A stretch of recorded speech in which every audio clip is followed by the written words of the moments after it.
انا اعطینا کل کوثر کا وظیفہ بہت ہی مجرب وظیفہ ہے، جو بندہ 100 مرتبہ اس کو پڑھ لیتا ہے تو اس کے رزق اور دولت میں اضافہ ہو جاتا ہے۔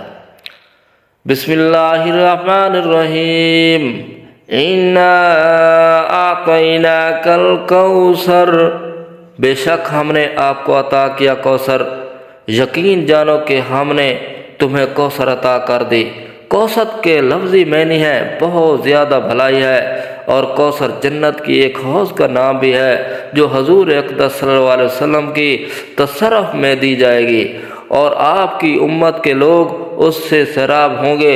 حدیث میں ہے کہ اس حوض پر رکھے ہوئے برتن اتنے زیادہ ہوں گے کہ جتنے آسمان کے ستارے ہیں۔ یہاں یہ لفظ اگر بہت زیادہ بھلائی کے معنی میں لیا جائے تو اس بھلائی میں حوض کوثر بھی داخل ہے۔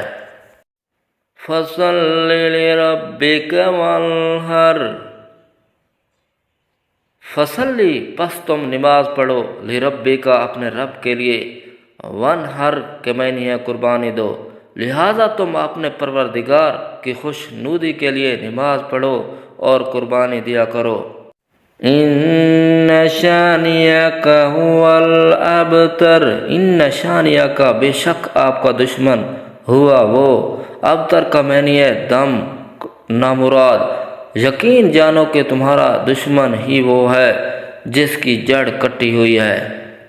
عرب کے لوگ ایسے شخص کو ابتر کہتے تھے جس کی نسل آگے نہ چلے، یعنی جس کی کوئی نرینہ اولاد نہ ہو۔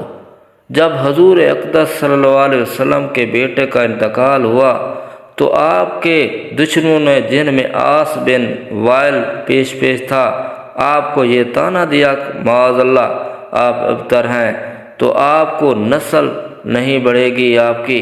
اس کے جواب میں اس صورت میں فرمایا کہ آپ کو تو اللہ تعالیٰ نے کوثر عطا فرمائی ہے، آپ کے مبارک ذکر اور آپ کے دین کو آگے چلانے والے کو بے شمار ہوں گے، تو ابتر آپ کا دشمن ہے جس کا مرنے کے بعد نام و نشان بھی نہیں رہے گا۔ چنانچہ ایسا ہی ہوا کہ حضور صلی اللہ علیہ وسلم کا تذکرہ، آپ کی سیرت طیبہ تو الحمدللہ زندہ جاوید ہے، طعنے دینے والوں کو کوئی جانتا بھی نہیں، اگر کوئی ان کا ذکر کرتا بھی ہے تو اس کو برائی کے ساتھ کرتا ہے۔ یہ وظیفہ کثرت رزق، رحمت و برکت، کثیرت و خیرات و برکات، ہر قسم کی رحمت و برکت، کثرت انعامات الہی کے لیے یہ وظیفہ نہایت ہی مفید اور مجرب وظیفہ ہے۔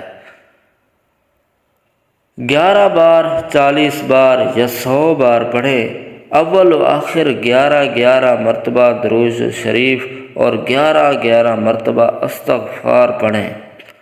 اس وظیفے کا بہتر وقت بعد از نماز فجر طلوع آفتاب سے پہلے اور بعد نماز عصر غروب آفتاب سے پہلے یا بعد نماز عشاء سونے سے پہلے۔